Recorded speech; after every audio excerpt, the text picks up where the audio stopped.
The first thing I remember was the security guard's voice cutting through the pristine silence of Morrison Financial Tower. "Ms. Chen, there's been a complaint. Please report to the executive floor immediately." His tone carried that particular weight that meant someone important was very, very angry. That's how it began, the most terrifying, life-changing afternoon that would transform everything I thought I knew about success, judgment, and the true cost of kindness. Before we jump back in, tell us where you're tuning in from, and if this story touches you, make sure you're subscribed, because tomorrow, I've saved something extra special for you. But let me back up, because the story really starts 3 hours earlier, in the fluorescent-lit aisles of a Walmart in Riverside Heights, where I made a decision that would either destroy my career or reveal something about the world I never could have imagined. My name is Jessica Chen, and until that Wednesday afternoon in October, I was a senior financial analyst at Morrison Financial Group, one of the most prestigious investment firms on the West Coast. I had worked 16-hour days for 3 years straight, sacrificed weekends, relationships, and most of my 20s climbing the corporate ladder toward one goal, making partner before I turned 30. I was 28, and the promotion committee meeting was scheduled for the following Monday. Everything I had worked for, everything I had sacrificed, came down to that single meeting. I lived my life by spreadsheets and schedules, calculated risks and strategic networking. Spontaneity was a luxury I couldn't afford. Emotional decisions were weaknesses that could cost millions. At Morrison Financial, we had a saying, "Numbers don't lie, and neither should you." It was embroidered on a pillow in the break room, printed on our business cards, and carved into the marble wall of the lobby. I had internalized it so completely that it had become my personal motto. That Wednesday started like any other. I arrived at the office at 6:30 a.m., reviewed the Asian markets, prepared 3 client presentations, and attended back-to-back meetings until lunch. Around 2 p.m., I realized I had completely forgotten about my mother's birthday dinner that evening. In my obsession with the upcoming promotion, I had let the date slip by entirely. She had mentioned wanting a specific brand of tea, something organic and expensive that she'd seen advertised, and I knew exactly where to find it. Walmart wasn't my usual shopping destination. People like me shopped at Whole Foods or ordered everything online. But I was pressed for time, and the Riverside Heights Walmart was exactly 12 minutes from my office. I had calculated the route, timed the trip, and allotted exactly 30 minutes for the entire excursion. In and out, tea purchased, back to the office to finish the Henderson portfolio analysis that could make or break my promotion prospects. The Walmart was everything I had expected and dreaded, crowded, chaotic, and filled with the kind of people who reminded me how far I had come from my own humble beginnings. My family had shopped at stores like this when I was growing up, back when my father worked double shifts at the textile factory and my mother cleaned office buildings at night to make ends meet. I had spent my entire adult life ensuring I would never have to worry about money the way they had. I found the tea quickly, aisle 7, exactly where the store app had indicated.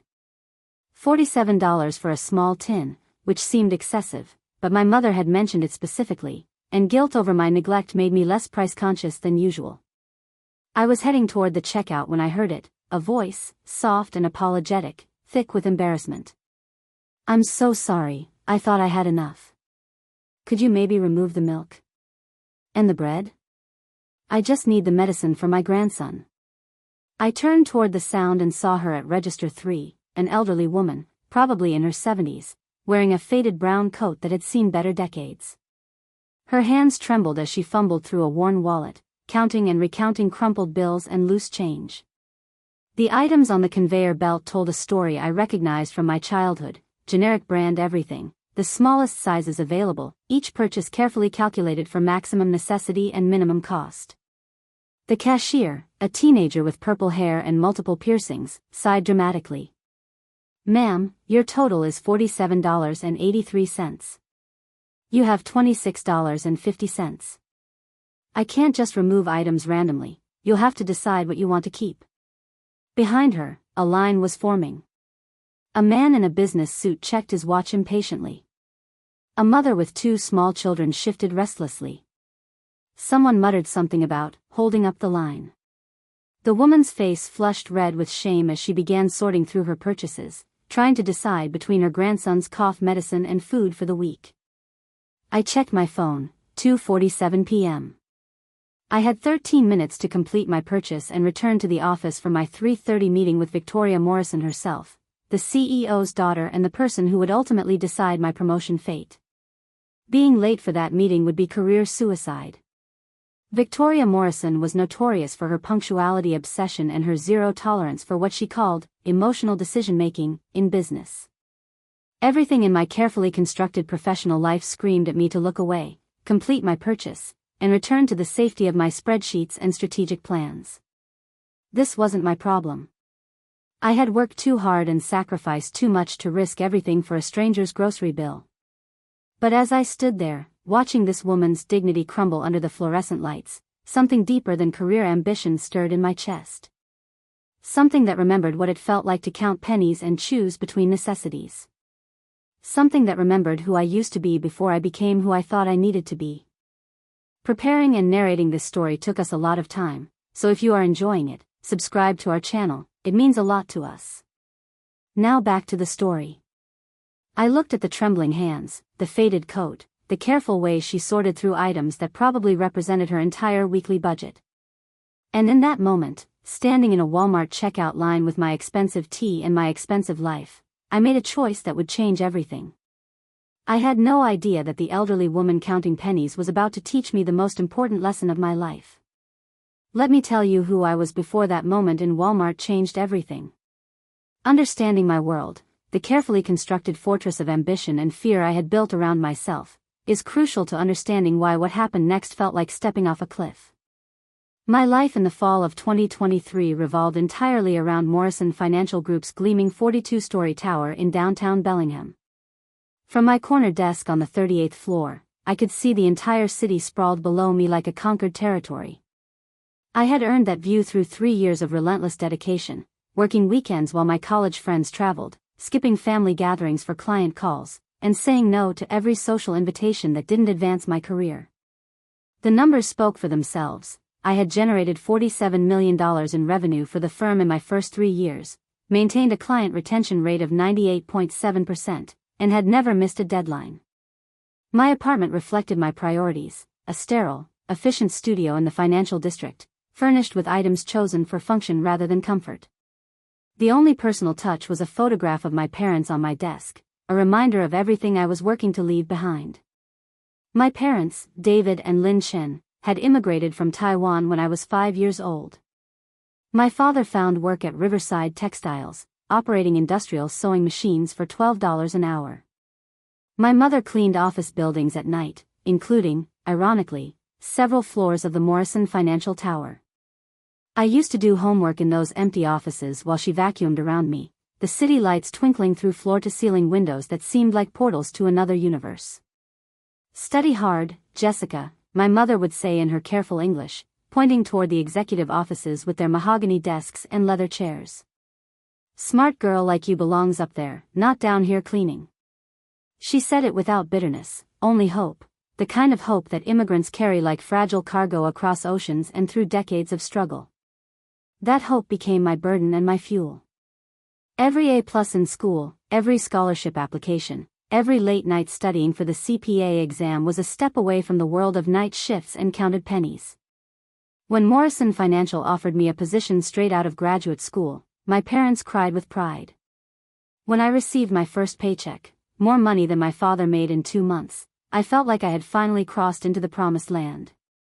But success at Morrison Financial came with its own set of chains. The firm's culture was built on a philosophy they called strategic emotional detachment, the idea that successful financial professionals must separate personal feelings from business decisions. Emotions were liabilities. Empathy was a weakness that competitors would exploit. The most successful partners were those who could make decisions based purely on data, regardless of human cost. Victoria Morrison, the CEO's daughter and my direct supervisor, embodied this philosophy perfectly. At 35, she had never worked anywhere else, inheriting her position through a combination of privilege and genuine talent for cold-blooded decision-making. She was brilliant, beautiful, and absolutely ruthless. Her office walls were decorated with framed articles about her revolutionary approach to emotional neutrality in high-stakes finance. Victoria had taken a particular interest in my career development, seeing in me a kindred spirit, someone hungry enough to do whatever it took to succeed. "Jessica," she had told me during my first performance review, "you have the perfect background for this business. You understand scarcity, which makes you appreciate abundance. You know what it's like to have nothing, which means you'll do anything to keep from going back there." She wasn't wrong. The thought of returning to financial uncertainty terrified me more than any professional challenge. I had seen what poverty did to people, how it aged my father's hands, how it bent my mother's back, how it made every day a careful calculation of survival. I would rather work myself to exhaustion than face that uncertainty again. My social life had become a wasteland of canceled plans and ignored invitations. My college roommate, Sarah, had stopped calling after I missed her wedding for a client emergency. My cousin Michael joked that I had become a corporate ghost, physically present but emotionally absent from family gatherings. Even my parents worried that success was changing me in ways they hadn't anticipated. "You work too much, Jessica," my mother would say during our brief weekly phone calls. Money is important, but not everything. Easy for her to say now that my salary allowed them to move out of their cramped apartment into a small house with a garden where my father could grow the vegetables he missed from Taiwan. The promotion to senior partner represented more than just professional advancement. It was validation that every sacrifice had been worthwhile. Senior partners at Morrison Financial averaged $800,000 annually, plus bonuses that could double that figure. More importantly, it would mean security, the kind of wealth that could weather any economic storm, that could protect my family from ever experiencing financial uncertainty again. The competition for the position was fierce. 3 candidates remained after months of evaluation: myself, Bradley Harrison from the Mergers and Acquisitions Division, and Catherine Walsh from International Markets. Each of us had been assigned a final project, a comprehensive portfolio analysis that would demonstrate our ability to handle senior-level responsibilities. Mine involved the Henderson Group, a struggling manufacturing conglomerate that Morrison Financial was considering for a major restructuring investment. The recommendation I submitted could determine whether 3,000 workers kept their jobs or found themselves unemployed. The human cost was significant, but the financial opportunity was extraordinary, exactly the kind of decision that separated successful partners from emotional liabilities. I had spent weeks analyzing every aspect of the Henderson situation, and my recommendation was clear: liquidate the manufacturing division, sell the assets, and focus entirely on the technology sector. It would eliminate 2,800 jobs but generate an estimated $340 million in profit for our clients. The numbers were unambiguous, and at Morrison Financial, numbers were everything. This was my world on that Wednesday afternoon in October, a world where every decision was calculated, every emotion controlled, and every choice designed to move me further from the financial uncertainty that had defined my childhood. I was 28 years old, had never made a spontaneous decision involving more than $20, and measured every action by its potential impact on my career trajectory.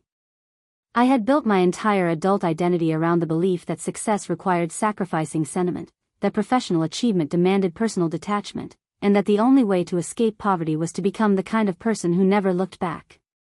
Walking into that Walmart, I had no idea that everything I believed about success, sacrifice, and what it meant to truly win in life was about to be challenged by a 70-year-old woman counting pennies for her grandson's medicine. The Monday morning meeting that would determine my entire future arrived with the same autumn crispness that had defined the entire week.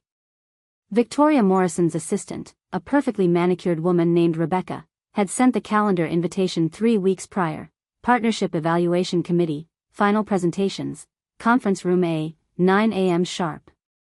The words had haunted my dreams and consumed my waking thoughts for 21 days straight. Morrison Financial Group's Conference Room A was legendary among employees, a cathedral of corporate power with floor-to-ceiling windows overlooking the harbor, a table carved from a single piece of Brazilian rosewood, and chairs that had hosted decisions worth billions of dollars. The room where careers were made and destroyed, where the firm's most crucial verdicts were rendered with the cold precision of a surgical procedure. I had prepared for this moment with the same methodical intensity that had carried me through every challenge of my professional life. My presentation was loaded on 3 separate devices, backed up on the cloud, and printed in duplicate on premium paper. Every slide had been reviewed 17 times, every transition practiced until it flowed like memorized poetry.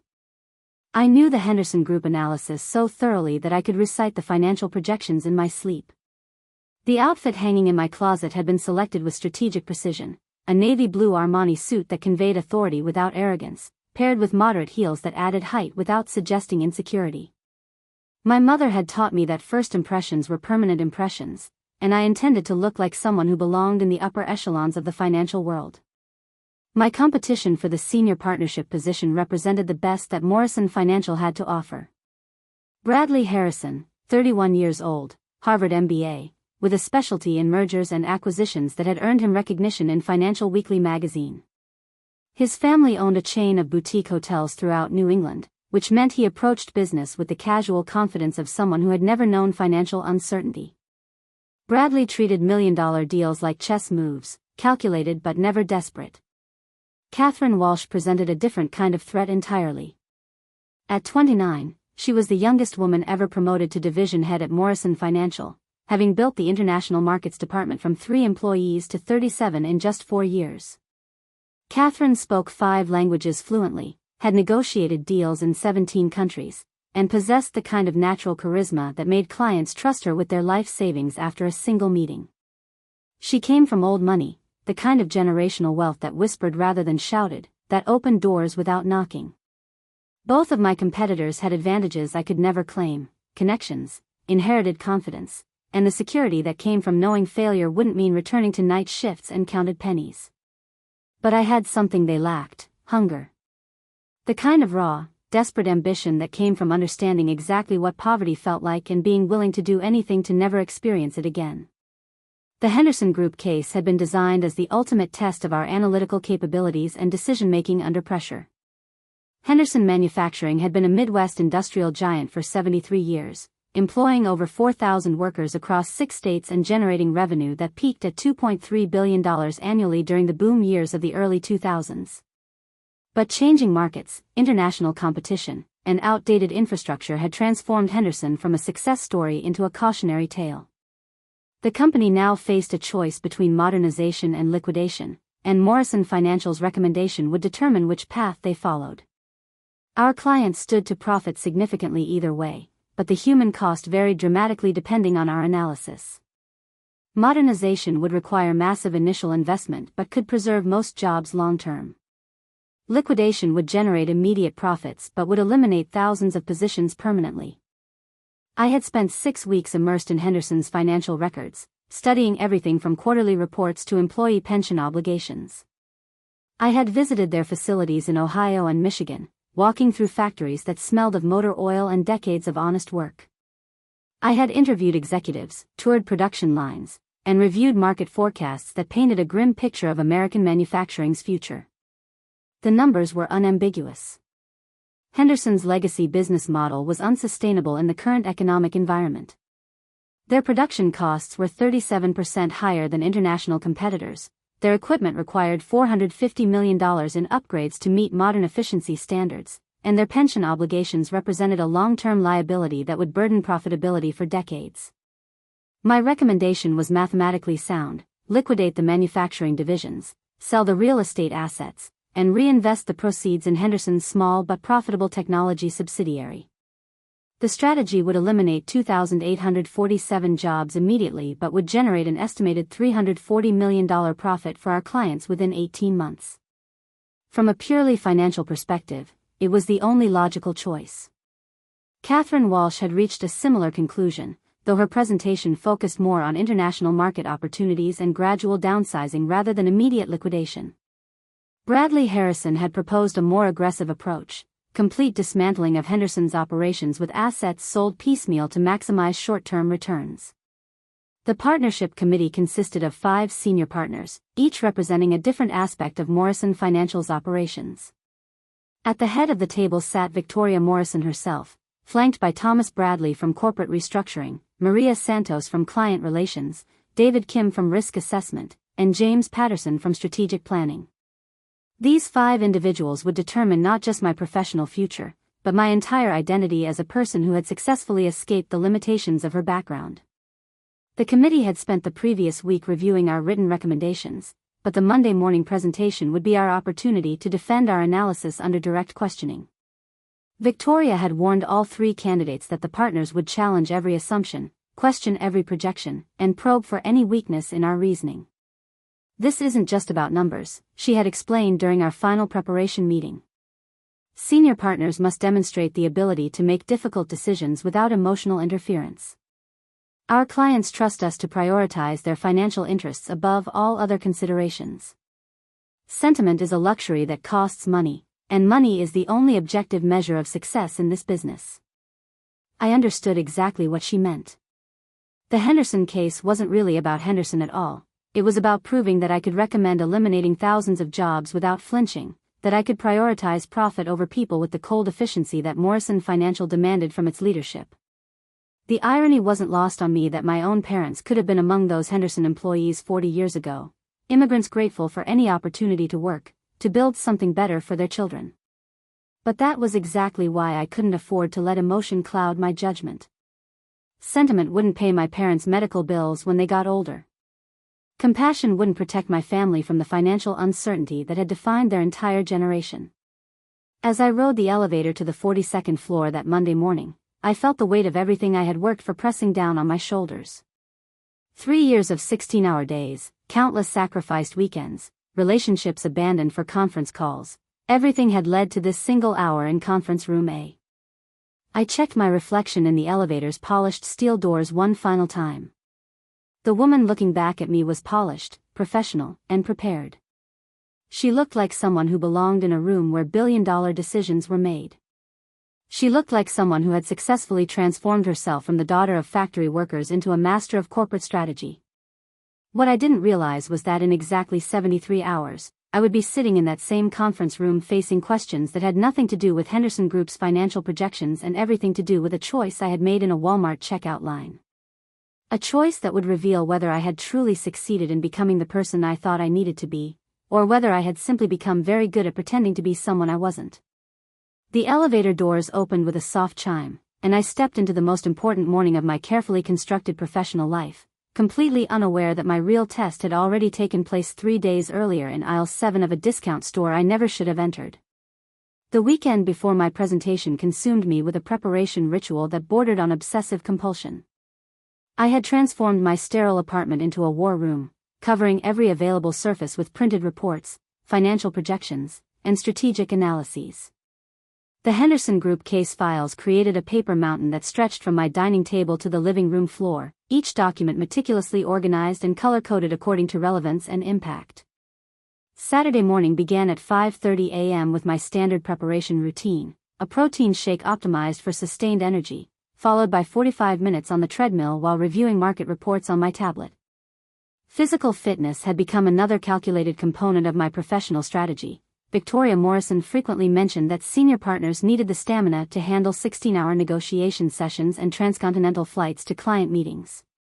My apartment building's gym was empty at this hour, which allowed me to practice my presentation aloud while maintaining my cardiovascular target heart rate.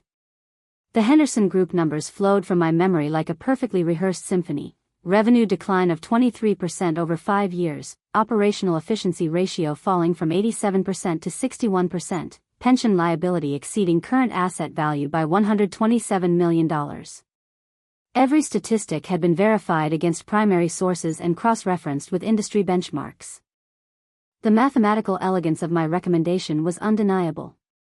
Henderson Manufacturing's legacy divisions represented a financial hemorrhage that threatened the entire organization's viability. Liquidating these assets would generate immediate capital while eliminating long-term liabilities, creating a leaner, more profitable entity focused exclusively on their emerging technology sector. The projected return on investment exceeded Morrison Financial's minimum threshold by 340%, making it not just advisable but fiduciarily mandatory. After my workout, I spent 3 hours rehearsing my presentation timing with a stopwatch, ensuring that each section flowed seamlessly into the next.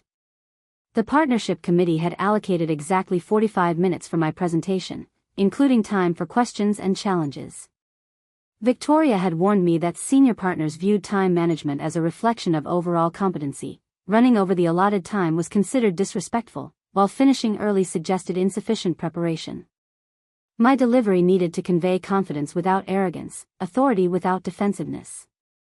I practiced modulating my voice to emphasize key financial projections, maintaining eye contact with imaginary committee members, and transitioning between slides with the fluid precision of a seasoned executive.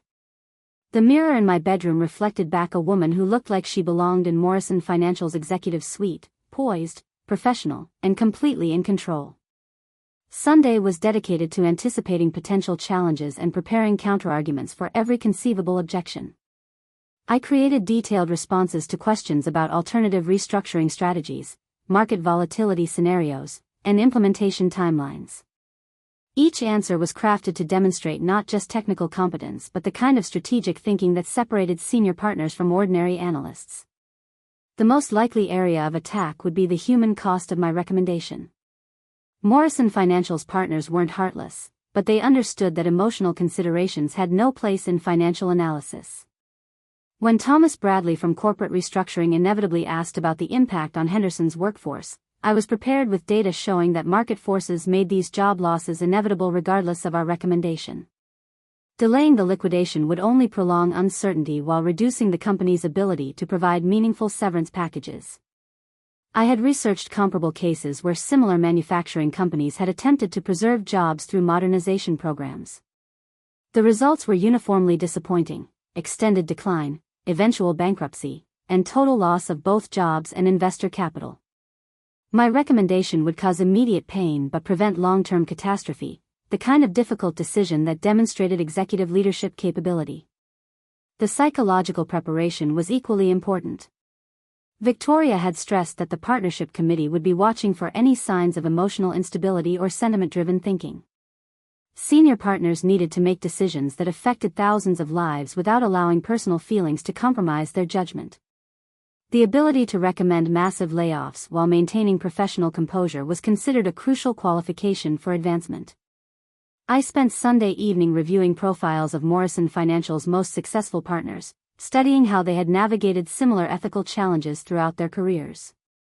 Maria Santos had recommended closing an entire manufacturing division in Detroit, eliminating 3,200 jobs but saving her clients $280 million during the 2008 financial crisis.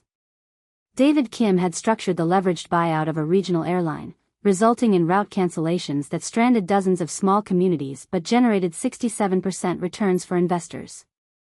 These weren't cruel people. They were pragmatic professionals who understood that global economic forces operated according to mathematical principles rather than humanitarian concerns. Fighting those forces was like arguing with gravity, emotionally satisfying but ultimately futile. The most compassionate approach was to accept reality and minimize damage through strategic planning rather than wishful thinking. My parents called Sunday evening to wish me luck, their voices carrying the mixture of pride and anxiety that had defined their relationship with my career advancement. They understood that my success represented validation of their own sacrifices. All those night shifts and weekend work had been investments in this moment when their daughter would finally claim her place among America's financial elite. "We know you will do wonderful, Jessica," my mother said in her careful English, each word weighted with decades of hope. "You are smartest person we know. You deserve everything you have worked for." My father, never comfortable with emotional expressions, simply added, "Make us proud, daughter. Show them what Chen family can accomplish." Their faith in me felt simultaneously comforting and crushing. They had no idea that my promotion depended on my ability to recommend eliminating jobs exactly like the ones that had sustained our family throughout my childhood. The irony was sharp enough to cut. Succeeding in corporate America required becoming the kind of person who could have destroyed my parents' livelihood without hesitation. But that was precisely why this opportunity mattered so much. Financial security wasn't just about personal comfort. It was about protecting the people I loved from the vulnerability that came with depending on other people's business decisions. Once I achieved senior partner status, my family would never again be subject to the whims of cost-cutting executives or market fluctuations. We would be among the decision-makers rather than the casualties. Monday morning arrived with crystalline clarity, the kind of October day that made Bellingham's skyline look like a postcard advertising the rewards of ambition. I dressed with ceremonial precision, each component of my outfit selected for its psychological impact. The navy Armani suit projected authority while the modest jewelry suggested substance over ostentation. My reflection in the bathroom mirror showed someone ready to claim her place in Morrison Financial's inner circle. The final element of my preparation involved a mental exercise Victoria had taught me during my first year at the firm. Before any major presentation, I would spend 10 minutes visualizing the most challenging questions the committee might ask, imagining myself responding with calm confidence and unshakable logic. This morning, I pictured Thomas Bradley asking about the human cost of liquidation, saw myself responding with data about market inevitability and fiduciary responsibility. I arrived at Morrison Financial Tower 90 minutes before my scheduled presentation, using the extra time to review my notes one final time in the building's lobby cafe. The familiar environment helped calm my nerves. These marble floors and soaring ceilings represented the world I had worked so hard to enter, the sanctuary where merit was rewarded and ambition transformed into achievement. My briefcase contained 3 years of accumulated expertise, 6 weeks of intensive analysis, and a recommendation that would demonstrate my readiness to make the kind of difficult decisions that separated senior partners from ordinary employees. Everything I had sacrificed, every relationship I had deprioritized, every personal desire I had subordinated to professional advancement, all of it had led to this moment in Conference Room A. As I rode the elevator toward the 42nd floor, I felt the serene confidence that came from perfect preparation meeting unlimited opportunity. I had no idea that my real test had already occurred 3 days earlier in a discount store checkout line, or that the most important decision of my career had nothing to do with Henderson Group's financial projections. The morning of my presentation arrived with the kind of crisp October clarity that made everything seem possible. I woke at 5:15 a.m. without an alarm, my body's internal clock perfectly calibrated after weeks of identical preparation routines. The apartment felt different somehow, charged with the electricity of a day that would either validate 3 years of relentless ambition or reduce them to an expensive lesson in corporate disappointment. My reflection in the bathroom mirror showed a woman transformed by preparation and purpose. The navy Armani suit hung perfectly, tailored to project exactly the right balance of authority and accessibility. Every detail had been considered, the subtle pearl earrings that suggested refinement without ostentation, the moderate heels that added height without compromising mobility, the briefcase that could hold my presentation materials while maintaining the sleek profile that Morrison Financial's culture demanded. The subway ride downtown passed in a blur of familiar landmarks that had marked my journey from struggling graduate student to senior analyst. 3 years ago, I had ridden these same trains wearing discount suits and carrying a second-hand briefcase stuffed with resumes and hope. Now I sat among Bellingham's financial elite, reading the Wall Street Journal on my tablet while mentally rehearsing the presentation that would either elevate me to their ranks or remind me that belonging required more than competence. Morrison Financial Tower pierced the morning sky like a steel and glass monument to American capitalism, its 42 floors housing some of the most influential financial minds on the West Coast. I had arrived 90 minutes early, using the extra time to settle into the familiar rhythm of the building's energy. The lobby buzzed with the controlled urgency that defined high-stakes finance, executives moving with purposeful precision, conversations conducted in the abbreviated language of people whose time was measured in millions. The building's cafe had become my unofficial preparation space, a neutral zone where I could review my materials one final time without the pressure of being observed by colleagues. I ordered my usual, black coffee and a protein bar optimized for sustained energy, and claimed a corner table with a direct view of the harbor. The water stretched endlessly toward the horizon, reminding me that some things were larger than quarterly reports and partnership decisions. My presentation materials were organized with military precision in my briefcase, the main slides loaded on my laptop, backup copies on a tablet, and printed versions on premium paper in case of technical difficulties. The Henderson Group analysis represented 6 weeks of intensive research condensed into 43 slides that told a story of market forces, financial reality, and necessary adaptation. The numbers were irrefutable. Henderson Manufacturing had been hemorrhaging money for 5 consecutive quarters, their operational efficiency declining while pension obligations increased exponentially. The company's legacy workforce, skilled laborers who had spent decades perfecting techniques that global automation had rendered obsolete, represented both their greatest asset and their most significant liability. My recommendation was mathematically elegant in its simplicity: liquidate the manufacturing divisions, sell the real estate at current market value, and redirect all available capital toward Henderson's emerging technology subsidiary. The strategy would eliminate 2,847 jobs immediately but would position the remaining organization for sustainable profitability in an increasingly automated marketplace. The human cost was significant but inevitable. Market forces had already determined Henderson Manufacturing's fate. My recommendation simply acknowledged reality while maximizing the financial benefit for Morrison Financial's clients. Delaying the liquidation would only prolong uncertainty while reducing the company's ability to provide meaningful severance packages for displaced workers.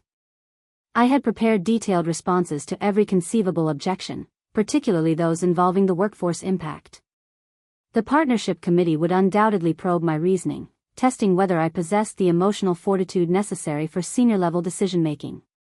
Victoria Morrison had made it clear that successful partners needed to prioritize client interests above personal sentiment, making difficult choices without allowing humanitarian concerns to compromise financial judgment.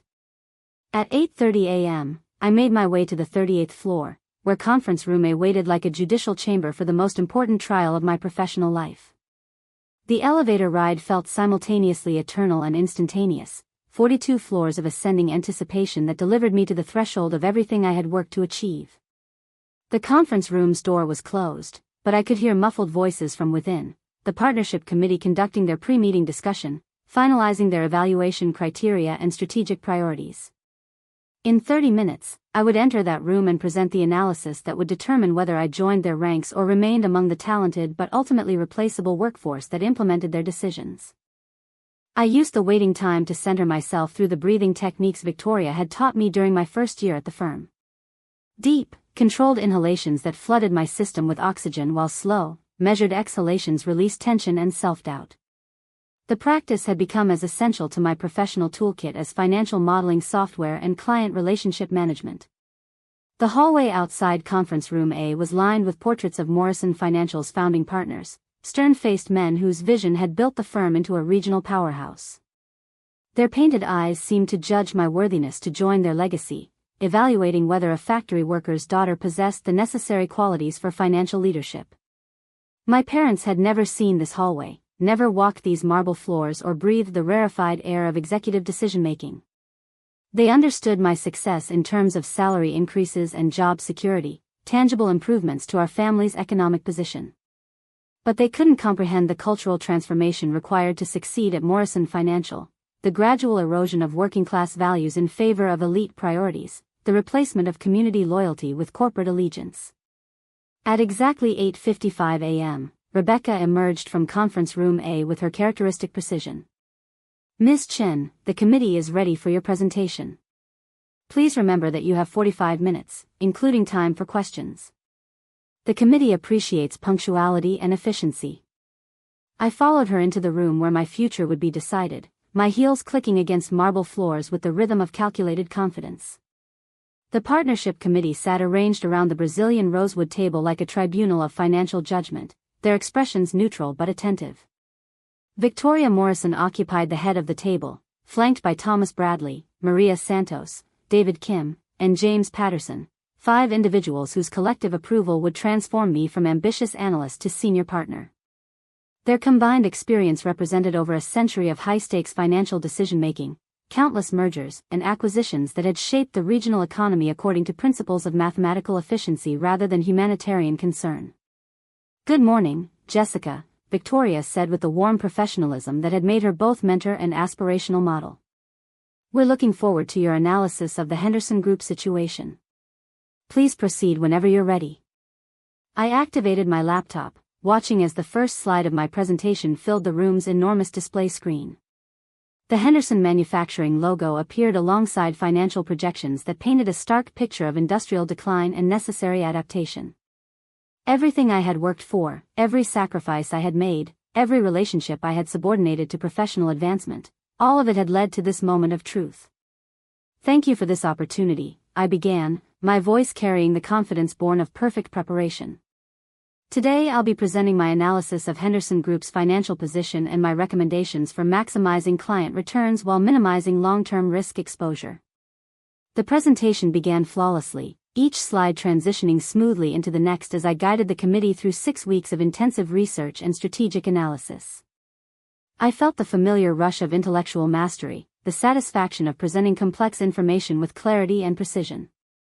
This was what I had been born to do: transform raw data into actionable intelligence, convert market chaos into profitable opportunity.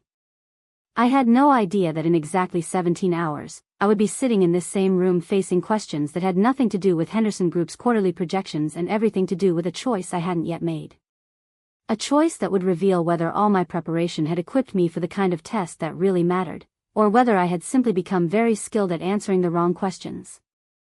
The partnership committee listened with the focused attention that characterized Morrison Financial's culture, their faces revealing nothing while their minds processed every word, every statistic, every strategic recommendation. I was performing at the peak of my professional capabilities, delivering the presentation that would either crown 3 years of relentless ambition or expose the limitations of viewing success through purely financial metrics. As I clicked to my final slide, I felt the serene confidence that came from perfect execution meeting unlimited preparation. I had no way of knowing that my real evaluation would begin not in this marble-floored conference room, but in the fluorescent-lit aisles of a discount store I had never intended to enter. My presentation concluded to polite applause and the kind of thoughtful silence that indicated serious consideration rather than polite dismissal. The partnership committee exchanged subtle glances, the non-verbal communication of executives who had collaborated for years on decisions worth hundreds of millions of dollars. Victoria Morrison's expression remained professionally neutral, though I detected a flicker of satisfaction in her eyes that suggested my performance had met her expectations. "Thank you, Jessica," she said, closing her leather portfolio with deliberate precision. "The committee will deliberate and provide our decision by Friday afternoon. We appreciate your thorough analysis and professional presentation." The formal dismissal felt anticlimactic after weeks of preparation, but I understood Morrison Financial's culture well enough to recognize that emotional displays, either celebration or disappointment, were considered unprofessional. I gathered my materials with the same methodical efficiency I had demonstrated throughout the presentation, maintaining the composed demeanor that senior partners expected from potential colleagues.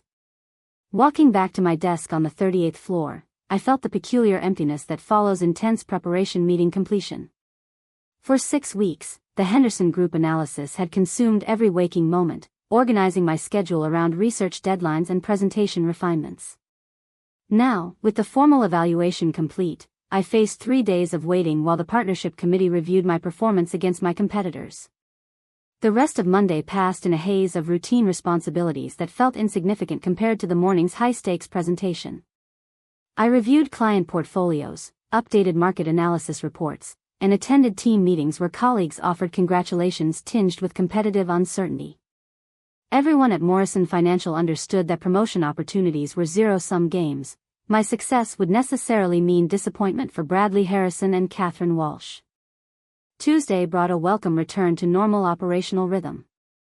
I arrived at the office at my usual 6:30 a.m., spent the morning reviewing Asian market overnight activity, and prepared client reports with the attention to detail that had established my reputation for reliability.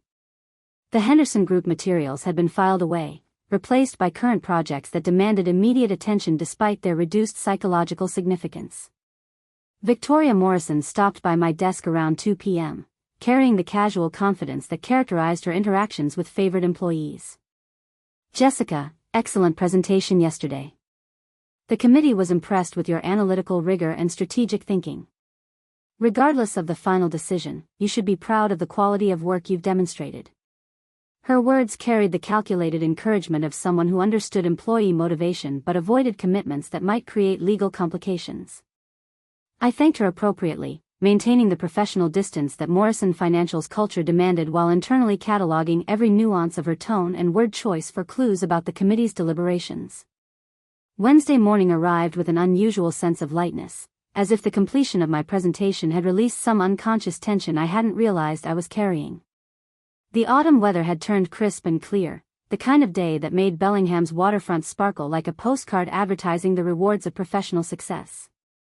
I decided to take an actual lunch break, something I hadn't done in weeks, and walk through the financial district's tree-lined streets. The fresh air and natural light felt like medicine after months of fluorescent-lit preparation, reminding me that life existed beyond quarterly reports and partnership evaluations. Around 2:30 p.m., I realized I had completely forgotten about my mother's 70th birthday dinner that evening. The oversight hit me like a physical blow, not just the practical failure to purchase a gift, but the symbolic betrayal of family priorities that I had sworn never to repeat. My mother had mentioned wanting a specific brand of organic tea she had seen advertised, something expensive and artisanal that represented a small luxury in her carefully budgeted retirement. The irony was sharp enough to cut. I had spent weeks analyzing the human cost of corporate decisions while neglecting the human relationships that gave those decisions meaning. My mother had worked night shifts cleaning office buildings so I could attend college, had sacrificed her own comfort so I could pursue opportunities she had never imagined possible. The least I could do was remember her birthday and acknowledge her sacrifices with a thoughtful gift. Walmart wasn't my usual shopping destination. People in my social stratum frequented organic markets and specialty boutiques that reinforced their cultural identity through consumption choices. But the Riverside Heights location was exactly 12 minutes from Morrison Financial Tower, and I knew they carried the specific tea brand my mother had mentioned. Time efficiency trumped social signaling when family obligations demanded immediate attention.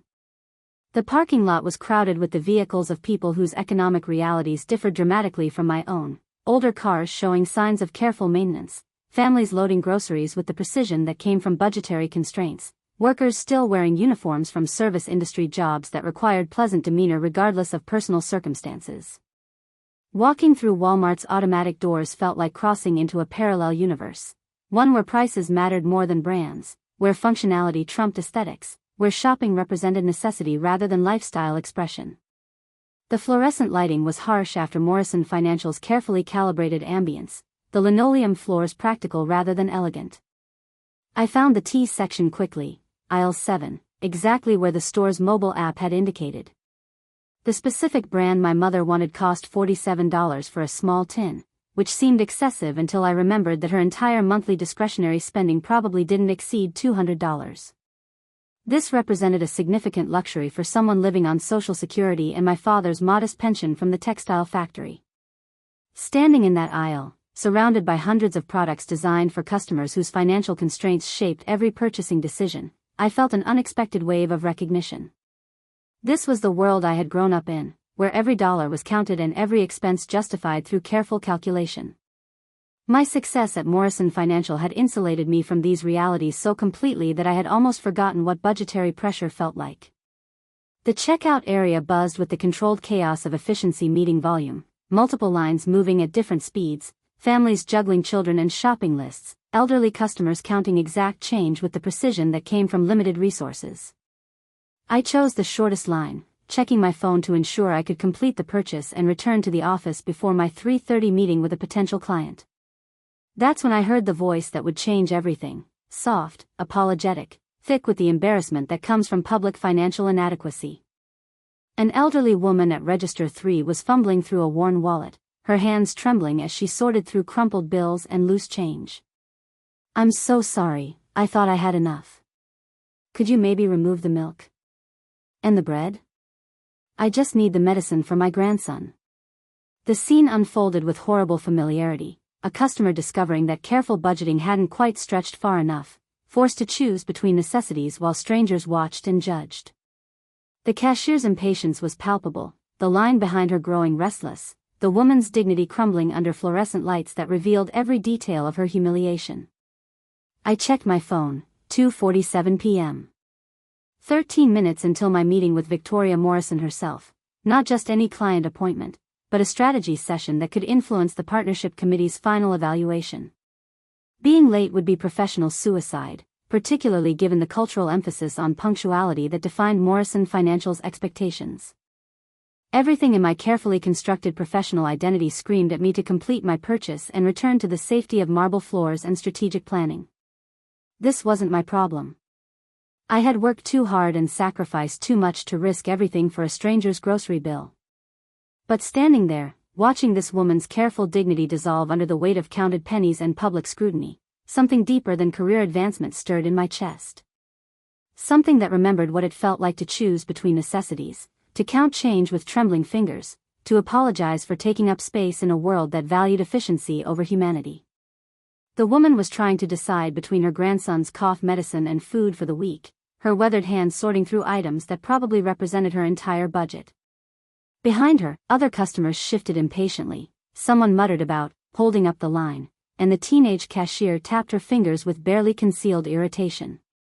This was the moment that would define everything, not the partnership presentation I had spent weeks preparing, not the strategic analysis that demonstrated my technical competence, but this choice between professional advancement and human decency. A choice between the person I had become and the person I had promised myself I would never stop being. Standing in that checkout line, $47 tea in my hand and 3 minutes until career-defining punctuality became career-ending tardiness, I faced the most important decision of my professional life. And it had nothing to do with Henderson Group's financial projections. The moment stretched like pulled glass, everything suspended in the fluorescent glare of decision. The elderly woman's trembling hands, the cashier's impatient tapping, the growing murmur of customers behind me, all of it crystallized into a single point of choice that would define not just my afternoon, but everything I claimed to believe about success, humanity, and the person I had promised myself I would always remain. I looked at my phone one more time, 2:48 p.m. 12 minutes until the most important meeting of my professional life. 12 minutes to complete my purchase, navigate downtown traffic, and arrive at Victoria Morrison's office with the punctuality that could influence her recommendation to the partnership committee. Everything I had worked for, every sacrifice I had made, every relationship I had subordinated to career advancement, all of it balanced on the razor's edge of those 12 minutes. The rational choice was obvious.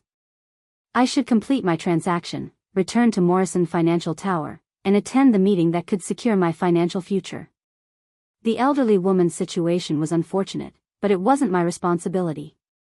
I had my own obligations, my own family to protect, my own dreams to pursue. Helping her wouldn't solve the broader problems of poverty and economic inequality. It would just make me feel better while potentially destroying everything I had built. But as I watched her sort through her few possessions, deciding between her grandson's medicine and basic nutrition, something fundamental cracked inside my carefully constructed professional armor. This wasn't an abstract case study about market forces and economic efficiency. This was a human being forced to choose between a child's health and her own survival, counting pennies while strangers grew impatient with her poverty. The woman looked up from her wallet, her eyes meeting mine for just a moment. They were pale blue, faded like old denim, but filled with a dignity that transcended her circumstances. She wasn't begging or seeking pity, she was simply trying to manage an impossible situation with whatever grace she could maintain. In that instant, I saw my own grandmother, who had worked in textile factories for 40 years and still counted change at grocery stores well into her 70s. "Excuse me," I heard myself saying, stepping forward before conscious decision could override instinctive compassion. "I'd like to pay for her groceries." The words hung in the air like a confession, irrevocable and transformative. The cashier looked up, surprised. The elderly woman's eyes widened with shock and something that might have been relief. Behind me, the line shifted with the restless energy of people whose schedules had just become slightly more complicated. "Oh no, dear," the woman said, her voice carrying the musical accent of somewhere further south. "I couldn't possibly let you do that. It's too much to ask of a stranger." "You're not asking," I said, pulling out my credit card with hands that trembled only slightly. "I'm offering." "How much is the total?" The cashier, a teenager with purple-streaked hair and multiple ear piercings, consulted her register. "It's $203.47, ma'am." $203. More than my mother spent on groceries in a month. More than I had ever spent on a spontaneous act of kindness. More than enough to make this gesture meaningful rather than merely symbolic. I handed over my card without hesitation, watching the transaction process while my phone displayed the time with merciless precision, 2:51 p.m. "I don't understand," the elderly woman whispered, her voice thick with emotion. "Why would you do this for someone you've never met?" The question cut straight to the heart of everything I had been taught about professional success and personal responsibility. Victoria Morrison would have called this decision emotionally irrational, financially irresponsible, and strategically counterproductive. The partnership committee would view it as evidence of poor judgment and misplaced priorities. Everyone at Morrison Financial would agree that helping strangers was admirable in theory but impractical in practice. Because everyone needs help sometimes, I said, surprised by the steadiness of my own voice. Because my grandmother used to count change at grocery stores, and I remember what that felt like. Because some things matter more than being on time. The transaction completed with a soft electronic chime. The receipt printed in segments, recording my choice in black ink on thermal paper. I handed the woman her bags, each one heavier than my expensive briefcase but somehow more significant than any document I had ever carried. "What's your name, dear?" she asked, tears forming in the corners of her eyes. "Jessica," I said. "Jessica Chen." "I'm Eleanor," she replied, extending a weathered hand that felt surprisingly strong in mine. "Eleanor Patterson. And I want you to know that this kindness, it means more than you could possibly understand. My grandson has been sick for weeks, and I was choosing between his medicine and food for the rest of the month." Patterson. The name registered somewhere in the back of my mind, familiar but not immediately placeable. I dismissed the recognition as coincidence. Patterson was common enough, and I met hundreds of people through my work at Morrison Financial. "I hope he feels better soon," I said, gathering my own purchase while glancing at my phone. 2:54 p.m. 8 minutes to navigate downtown traffic and arrive at a meeting that could determine my entire professional future. Eleanor Patterson gathered her bags with careful dignity, each movement deliberate and grateful. "Jessica Chen," she repeated, as if committing the name to memory. "I won't forget this. I won't forget what you've done today." "Take care of yourself," I said, heading toward the exit while calculating the minimum time required to reach Morrison Financial Tower. 7 minutes to drive, 1 minute to park, 30 seconds to reach the elevator. It would be close, but not impossible. The autumn air felt different as I walked to my car, charged with the electricity of irrevocable decision. I had just spent more than $200 on a stranger's groceries, deliberately risking the most important meeting of my career for someone whose name I would probably forget within a week. Every principle of strategic thinking suggested I had made a catastrophic error in judgment. But as I started my car and pulled into traffic, I felt something I hadn't experienced in years, the peaceful certainty that comes from acting according to values rather than calculations. For 6 weeks, I had prepared for questions about financial projections and market analysis. I had never prepared for the kind of test that measured character rather than competence. My phone buzzed with a text message as I navigated the crowded streets toward downtown, running 5 minutes late for our 3 o'clock meeting. "See you at 3:05. Victoria Morrison." The irony was sharp enough to cut. The meeting I had risked everything to attend on time had been delayed by exactly the amount of time I had spent helping Eleanor Patterson. The universe apparently had a sense of humor about the relationship between punctuality and priority. I arrived at Morrison Financial Tower at exactly 3:03 p.m., 2 minutes before Victoria's revised schedule and 6 minutes after my original deadline. The lobby's marble floors reflected fluorescent light with the same clinical precision as Walmart's linoleum, but everything felt different now. The building that had represented the pinnacle of professional achievement suddenly seemed smaller, less significant, merely one possible destination rather than the only acceptable goal. The elevator ride to the 42nd floor provided time to process what had just happened. I had made a choice that directly contradicted everything Morrison Financial valued: emotional decision-making over rational analysis, humanitarian concern over financial efficiency, personal values over professional advancement. According to every metric the firm used to evaluate potential partners, I had just demonstrated fundamental unsuitability for senior leadership. Yet I felt no regret, only a strange sense of alignment between my actions and my deeper beliefs. For 3 years, I had gradually trained myself to suppress instinctive compassion in favor of strategic thinking. I had learned to view human cost as acceptable collateral damage in pursuit of optimal financial outcomes.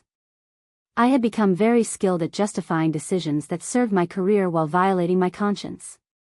Standing in that Walmart checkout line, watching Eleanor Patterson choose between her grandson's medicine and basic nutrition, I had rediscovered something I thought I had successfully abandoned: the understanding that some choices transcend professional considerations.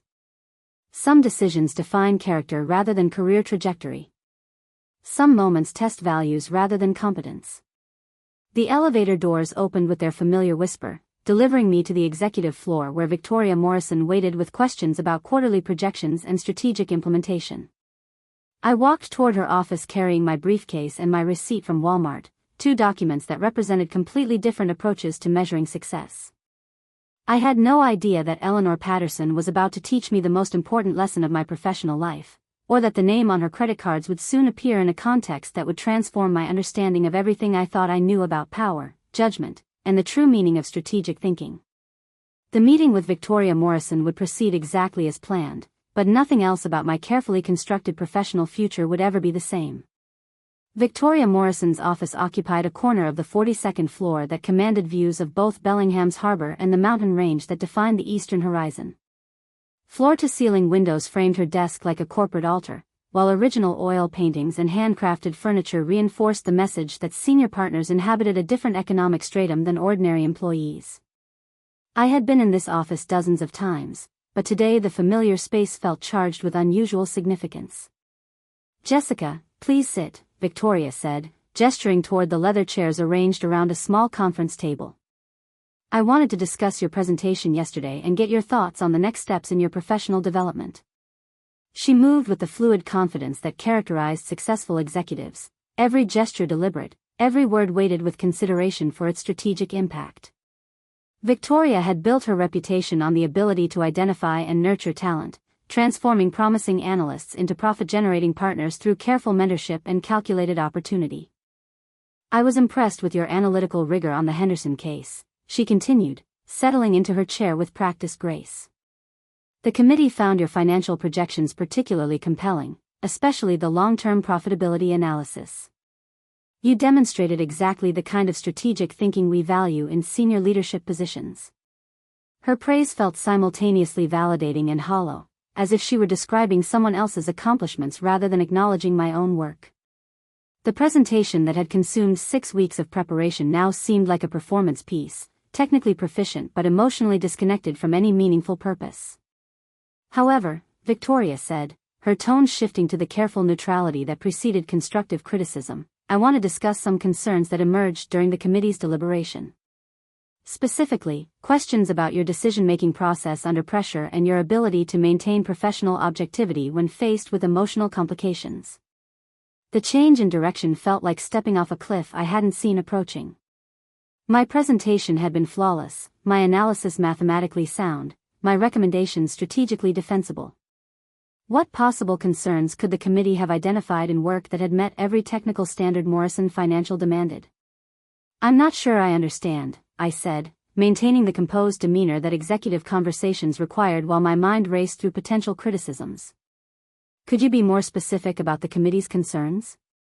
Victoria opened a leather portfolio, consulting notes written in her precise handwriting. "Thomas Bradley raised questions about your ability to make difficult decisions without allowing personal sentiment to compromise professional judgment.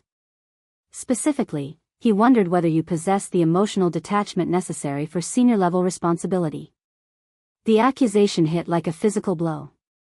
Emotional detachment was Morrison Financial's cardinal virtue, the quality that separated successful partners from well-meaning failures. The firm's entire culture was built on the principle that financial decisions should be made according to mathematical principles rather than humanitarian concerns. "I believe my Henderson analysis demonstrates exactly that kind of objectivity," I said, fighting to keep defensive anger out of my voice. "I recommended liquidation despite the significant workforce impact because the financial data supported that conclusion. I prioritized client interests over personal sentiment throughout the entire evaluation process."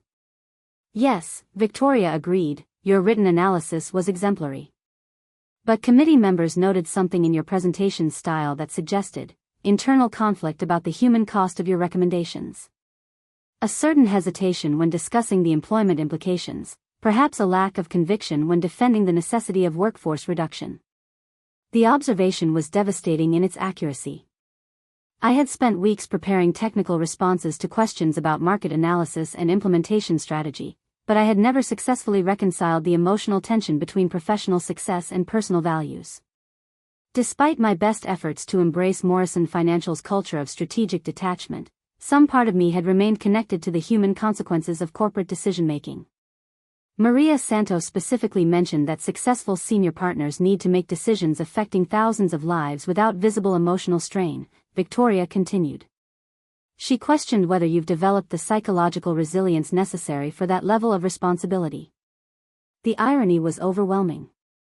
For 3 years, I had systematically trained myself to suppress compassionate instincts in favor of financial efficiency. I had learned to view human cost as acceptable collateral damage in pursuit of optimal client outcomes. Yet apparently, my transformation remained incomplete. Some vestige of emotional connection had survived my professional conditioning, betraying my unsuitability for senior leadership through subtle presentation cues I hadn't even recognized. I understand the committee's concerns, I said, choosing my words with surgical precision. I'm committed to continuing my professional development in whatever areas you feel need strengthening. Strategic objectivity is a skill that can be improved through practice and mentorship. Victoria nodded approvingly, recognizing the language of someone willing to conform to organizational expectations rather than challenge fundamental assumptions. That's exactly the attitude we're looking for.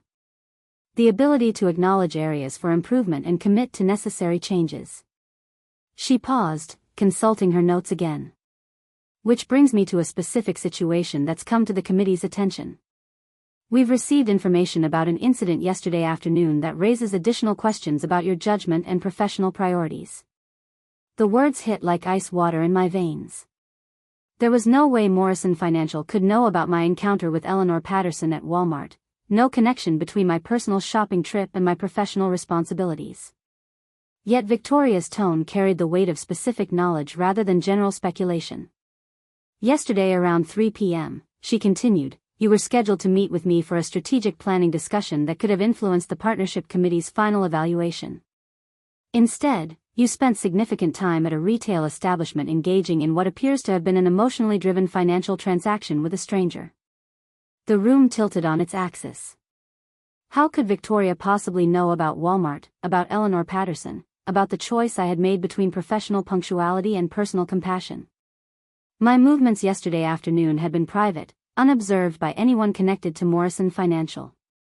I'm not sure I understand what you're referring to, I said, though my voice carried less conviction than I had intended. The careful neutrality of corporate communication was crumbling under the weight of genuine confusion and growing panic. Victoria smiled with the patient expression of someone delivering a lesson rather than conducting an interrogation. Jessica, one of the most important qualities we look for in potential partners is the ability to maintain professional focus regardless of personal distractions. Yesterday's incident suggests you may still prioritize emotional impulses over strategic thinking. She reached into her portfolio and withdrew a printed receipt, thermal paper with the distinctive Walmart logo clearly visible at the top. My receipt, showing a transaction time of 2:53 p.m. and a total of $203.47, along with itemized purchases that included medicine, groceries, and household necessities. We received this from someone who was quite impressed with your generosity, Victoria said, placing the receipt on the table between us. Someone who wanted to ensure that your kindness was properly recognized and evaluated in the context of your professional development. The implications crashed over me like a collapsing building. Eleanor Patterson had somehow contacted Morrison Financial, had somehow connected my act of charity to my career evaluation, had somehow transformed a moment of private compassion into a public test of professional suitability. The person who provided this information, Victoria continued, was particularly interested in understanding how Morrison Financial evaluates employees who demonstrate this level of humanitarian concern during business hours. They wanted to know whether such behavior was considered an asset or a liability in our corporate culture. I stared at the receipt, my own signature visible at the bottom alongside the timestamp that proved I had chosen helping a stranger over attending the most important meeting of my career. Everything I had worked for, every sacrifice I had made, every relationship I had subordinated to professional advancement, all of it had been compromised by a moment of instinctive kindness. Who contacted you? I asked, though I already knew the answer would redefine everything I thought I understood about yesterday's encounter. Victoria's smile widened, taking on the quality of someone who had been waiting for exactly this question. Someone who has a very particular interest in how Morrison Financial identifies and develops leadership potential. Someone who wanted to conduct their own evaluation of your character under circumstances you couldn't prepare for or anticipate. The receipt lay on the table like evidence in a trial where I didn't understand the charges, the judge, or the criteria for judgment. I had thought I was helping a struggling grandmother buy medicine for her sick grandson. Instead, I had apparently been participating in some kind of elaborate professional assessment that would determine not just my promotion prospects, but my fundamental understanding of success, failure, and what it truly meant to make choices that mattered. I think, Victoria said, leaning back in her chair with the satisfaction of someone whose carefully orchestrated plan was proceeding exactly as intended, it's time you learned who Eleanor Patterson really is. The silence in Victoria's office stretched like a taut wire, humming with tension that made the air itself feel heavy. I stared at the Walmart receipt lying on the polished conference table, my own signature mocking me from the bottom of thermal paper that had somehow become evidence in a trial I didn't understand. The numbers were stark and undeniable: $203.47, timestamp 2:53 p.m., paid for groceries that belonged to a woman I had met exactly once. Eleanor Patterson, Victoria said, savoring each syllable like fine wine, is not quite who she appeared to be yesterday afternoon. The words carried the weight of revelation, but my mind struggled to process their implications. Eleanor had been exactly what she seemed, an elderly woman choosing between her grandson's medicine and basic necessities, counting change with trembling fingers while strangers grew impatient with her poverty. I had seen her dignity, her embarrassment, her genuine gratitude. None of it had felt performative or calculated. I don't understand, I said, though the tremor in my voice suggested some deeper part of me was beginning to grasp the magnitude of what I had missed. She was buying medicine for her grandson. She couldn't afford her groceries. Victoria opened her laptop, rotating the screen so I could see a professional headshot that made my stomach drop like a stone through deep water. The woman in the photograph was unmistakably Eleanor Patterson, but this version wore an expensive suit, perfect makeup, and the confident smile of someone accustomed to boardroom authority. The caption beneath the image read, Eleanor Patterson, founding partner, Patterson Investment Group. Patterson Investment Group, Victoria continued, watching my face with the clinical attention of a researcher observing a crucial experiment, manages approximately $2.3 billion in assets across the Pacific Northwest. Eleanor Patterson is personally worth an estimated $400 million and sits on the boards of 7 major corporations, including Henderson Manufacturing. The revelation hit like a physical blow, rewriting everything I thought I understood about yesterday's encounter. Eleanor Patterson wasn't a struggling grandmother counting pennies for medicine. She was one of the most powerful financial executives on the West Coast, someone whose investment decisions shaped regional economic policy and whose personal wealth exceeded the annual revenues of most corporations. She's on Henderson's board? I whispered, pieces of an impossible puzzle beginning to form a picture I couldn't bear to examine. Not just on the board, Victoria said. She's the controlling shareholder, holding 47% of outstanding shares through various investment vehicles. Every recommendation Morrison Financial makes regarding Henderson's future requires her approval. Your presentation yesterday wasn't just an academic exercise, Jessica, it was essentially a proposal to Eleanor Patterson herself. The room spun around me as the full scope of my situation became clear. I had spent 6 weeks preparing an analysis that recommended eliminating nearly 3,000 jobs at a company controlled by the woman whose groceries I had paid for. I had presented a strategy for maximizing profits through workforce liquidation to a committee that would submit their recommendations to the same person I had met counting change at a Walmart checkout. Why? I asked, though I wasn't sure whether I was questioning Eleanor's deception, Victoria's involvement, or the cosmic joke that had transformed my moment of compassion into professional catastrophe. Why would she pretend to be someone else? Victoria closed the laptop, her expression shifting from administrative efficiency to something resembling genuine interest. Eleanor Patterson has been concerned about Morrison Financial's cultural direction for several years. She's worried that our emphasis on strategic detachment has created an organization that prioritizes profit over people to a degree that compromises long-term sustainability. The explanation felt like being told that gravity worked in reverse, that fundamental assumptions about reality were simply misconceptions I had been too naive to question. Morrison Financial's culture of emotional neutrality wasn't just company policy, it was the philosophical foundation that attracted clients like Patterson Investment Group who needed partners capable of making difficult decisions without humanitarian interference. She wanted to test our senior leadership candidates, Victoria continued, to determine whether Morrison Financial was developing the kind of executives she felt comfortable entrusting with her family's wealth. someone who could balance financial expertise with genuine human judgment. I thought about Eleanor's trembling hands, her careful dignity, the way she had sorted through her few purchases while trying to maintain composure under public scrutiny.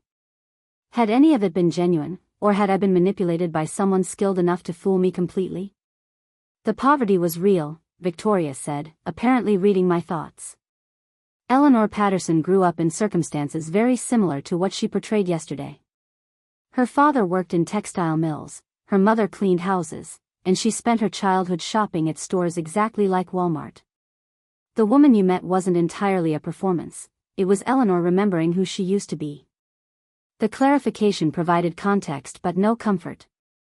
I had been tested by someone who understood poverty intimately enough to recreate it convincingly, who had chosen to evaluate my character through a scenario that mirrored her own family struggles. The test had been sophisticated enough to reveal not just my decision-making process, but my fundamental values when faced with competing priorities. What happens now? I asked, though I suspected the answer would confirm my worst fears about the intersection of professional ambition and personal integrity. Victoria gathered the receipt and laptop, returning them to her portfolio with methodical precision. Eleanor Patterson has requested a meeting with you tomorrow morning at 9 a.m. Not here at Morrison Financial, but at Patterson Investment Group's headquarters.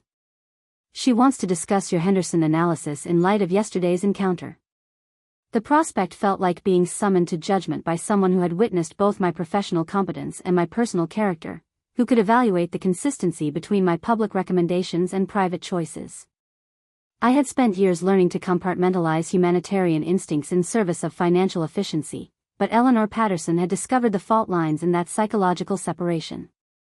She specifically requested that you bring your original Henderson presentation materials, Victoria added, along with any revised recommendations you might want to propose based on new information about stakeholder priorities. The implication was clear. I was being offered an opportunity to reconsider my analysis in light of knowing that Eleanor Patterson valued human cost as well as financial return. I could modify my recommendations to preserve more jobs, demonstrate sensitivity to workforce impact, and align my proposals with what I now understood about my audience's humanitarian concerns. But doing so would require acknowledging that my original analysis had been incomplete, that I had failed to consider stakeholder values beyond pure profit maximization. It would mean admitting that Morrison Financial's culture of emotional detachment had produced recommendations that satisfied mathematical requirements while missing crucial contextual factors. Victoria, I said, choosing my words with the care of someone navigating a minefield, what does the partnership committee expect from me tomorrow? What would demonstrate the kind of judgment Morrison Financial values in senior leadership? Her smile carried the weight of someone who had anticipated exactly this question. That, Jessica, is something you'll need to determine for yourself. Eleanor Patterson isn't interested in what we think she wants to hear. She's interested in discovering what you actually believe when the stakes are real and the consequences matter. I left Victoria's office carrying more questions than answers, walking through Morrison Financial Tower's marble corridors like someone moving through a dream where familiar landmarks had taken on sinister new meanings. The building that had represented professional sanctuary now felt like a maze designed to test values I wasn't sure I possessed. Tomorrow's meeting with Eleanor Patterson would determine not just my career prospects, but my understanding of success, integrity, and what it meant to make choices that aligned with deeper principles rather than immediate advantages. I had less than 18 hours to decide whether I would defend my original analysis or propose revisions that acknowledged the human cost of pure financial optimization. Walking toward the elevator, I realized that my real evaluation had nothing to do with Henderson Group's quarterly projections and everything to do with the person I had chosen to become during 3 years of systematic emotional conditioning. Eleanor Patterson had seen through my professional facade to the values that operated beneath conscious decision-making. The question now was whether those values were worth defending, or whether success at Morrison Financial required abandoning them completely. That evening, I sat in my apartment surrounded by the Henderson Group materials that had consumed 6 weeks of my life, but now every spreadsheet and projection carried different weight. The numbers remained mathematically correct. Henderson Manufacturing's operational inefficiencies, pension liabilities, and declining market position were facts that couldn't be altered by sentiment or wishful thinking. But knowing that Eleanor Patterson controlled the company's fate while having personally experienced the human cost of financial decisions transformed my analysis from abstract strategy into moral examination.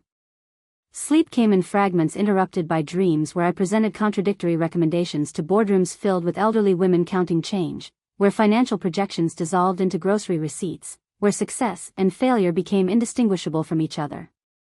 I woke at 4:30 a.m. with the clarity that sometimes emerges from exhaustion, understanding that tomorrow's meeting would require choosing between the person I had trained myself to become and the person I had promised myself I would never stop being.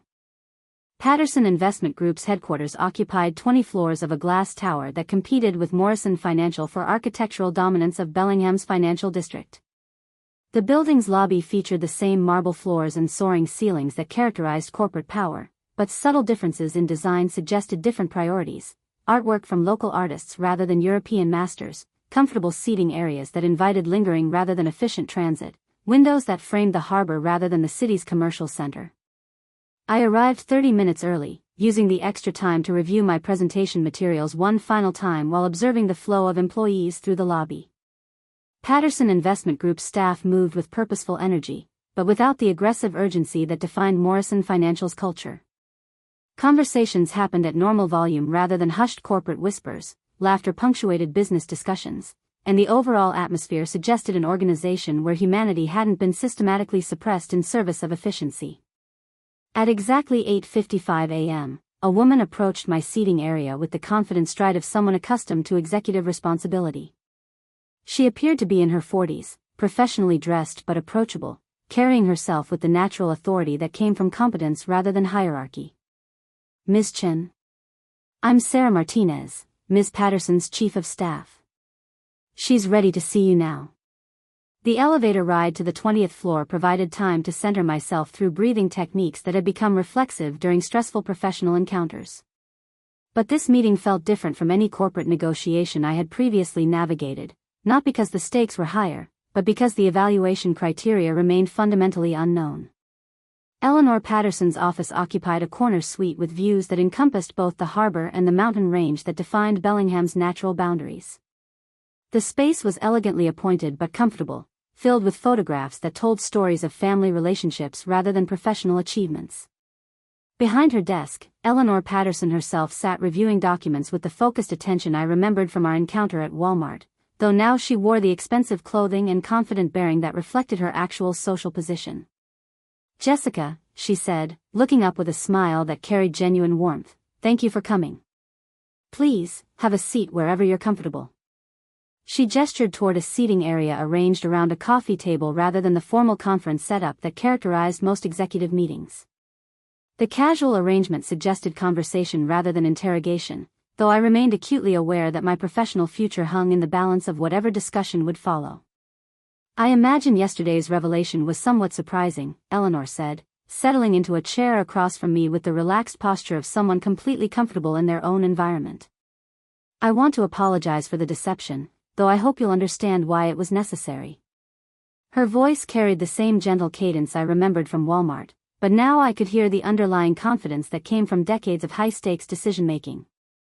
The trembling hands were steady, the apologetic tone replaced by executive authority, but her eyes retained the same intelligent warmth that had made me want to help a struggling stranger. "I'm still processing the implications," I admitted, maintaining professional composure while my mind continued cataloging the differences between Eleanor at Walmart and Eleanor in boardroom. "I'm curious about why you chose such an elaborate test rather than traditional evaluation methods." Eleanor poured coffee from a service set that looked handcrafted rather than corporate standard, offering me a cup before settling back into her chair. "Traditional evaluation methods tell me about technical competence and strategic thinking. They don't reveal character under pressure, or how someone behaves when they think their actions have no professional consequences." She paused, studying my face with the attention of someone accustomed to reading people for a living. "You see, Jessica, I've been concerned about the direction of corporate culture in our industry. Too much emphasis on emotional detachment, too little consideration for the human cost of financial optimization. I wanted to understand whether Morrison Financial was developing leaders who could balance analytical rigor with genuine human judgment." The explanation confirmed what Victoria had suggested, but hearing it directly from Eleanor Patterson carried different weight. This wasn't corporate policy or strategic positioning, this was personal conviction from someone whose investment decisions shaped thousands of lives across the Pacific Northwest. "Your Henderson analysis," she continued, reaching for a leather portfolio that contained what appeared to be my original presentation materials, demonstrates exactly the kind of technical expertise that makes Morrison Financial valuable to clients like Patterson Investment Group. Your financial projections are accurate, your market analysis is comprehensive, and your strategic recommendations are mathematically sound. She opened the portfolio, revealing printed slides from my presentation alongside handwritten notes and margins that suggested careful review and consideration. However, your analysis treats Henderson Manufacturing's workforce as a variable to be optimized rather than as human beings whose lives would be fundamentally altered by our decisions. The observation was delivered without accusation or anger, simply as factual assessment that invited response rather than demanded justification. But the implications cut deeper than any corporate criticism I had previously received, challenging not just my technical competence but my fundamental approach to professional responsibility. From a purely financial perspective, I said, choosing my words with careful precision, the numbers support workforce reduction as the most efficient path to profitability. Delaying those decisions would only increase costs while postponing inevitable market adjustments. Eleanor nodded thoughtfully, as if my response confirmed expectations rather than surprised them. That's exactly the kind of analysis I would expect from someone trained in Morrison Financial's methodology. Mathematically correct, strategically defensible, and completely disconnected from the reality that those market adjustments represent families losing their primary source of income. She stood and walked to the window overlooking the harbor, her silhouette framed against morning light that made the water sparkle like scattered diamonds. My father worked in textile mills for 37 years before automation eliminated his position. My mother cleaned office buildings at night to supplement his unemployment benefits. I spent my teenage years watching brilliant, hardworking people become market adjustments in someone else's financial projections. The personal revelation transformed our conversation from professional evaluation to something approaching confession, though I wasn't certain whether she was confessing to me or inviting my own confession in return. Eleanor Patterson's success hadn't insulated her from understanding poverty, it had amplified her awareness of how corporate decisions affected real people in real circumstances. Yesterday at Walmart, she continued, turning back toward me with an expression that combined business authority with personal vulnerability, you chose to help someone you thought was struggling, even though it meant risking the most important meeting of your career. You demonstrated exactly the kind of human judgment I've been looking for in potential business partners. The words should have felt like vindication, but instead they created a knot of confusion in my stomach. Eleanor Patterson was praising me for the choice that Victoria Morrison had criticized, celebrating the exact behavior that Morrison Financial considered professionally disqualifying. But I want to understand, she said, returning to her chair with the focused attention of someone prepared to make crucial decisions based on whatever conversation would follow, whether yesterday's kindness represents your actual values, or whether it was an anomaly in otherwise systematic emotional detachment. The question hung in the air like a challenge, demanding honesty that could either vindicate 3 years of professional conditioning or expose it as fundamental betrayal of deeper principles. Eleanor Patterson wasn't asking about financial projections or market analysis. She was asking about the person I had chosen to become and whether that person was someone she could trust with decisions that affected thousands of lives.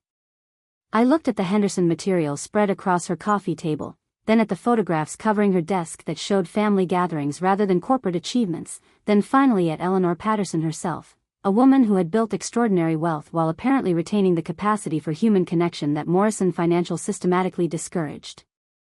I think, I said slowly, feeling my way toward truth I hadn't previously articulated, that yesterday showed me something I've been trying not to see for 3 years. Eleanor Patterson leaned forward slightly, her attention sharpening with the focus of someone who had spent decades evaluating crucial statements that could determine the direction of billion-dollar investments. The morning light streaming through her office windows seemed to intensify, creating an atmosphere where truth felt both necessary and dangerous. "What did yesterday show you?" she asked, her voice carrying the gentle encouragement of someone who genuinely wanted to understand rather than simply confirm pre-existing conclusions. I found myself staring at the Henderson materials scattered across her coffee table, spreadsheets and projections that had once seemed like objective truth but now appeared incomplete, missing essential variables that couldn't be quantified in financial models. The numbers were still accurate, but they suddenly felt like partial answers to questions I hadn't known how to ask properly. That I'd been training myself to ignore the most important part of every decision, I said, the words emerging with surprising clarity. For 3 years, I've practiced separating analytical thinking from emotional response, as if caring about human consequences was a professional liability rather than a moral necessity. Eleanor nodded slowly, recognition flickering in her eyes. Morrison Financial's culture of strategic detachment. It's more than corporate culture, I continued, feeling momentum build as thoughts I had suppressed for years finally found expression. It's systematic conditioning designed to eliminate empathy as a factor in business decisions.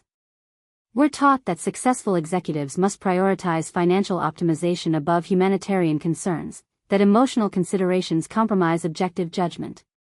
The confession felt simultaneously liberating and terrifying, like admitting to professional heresy while sitting across from someone whose approval could determine my entire career trajectory.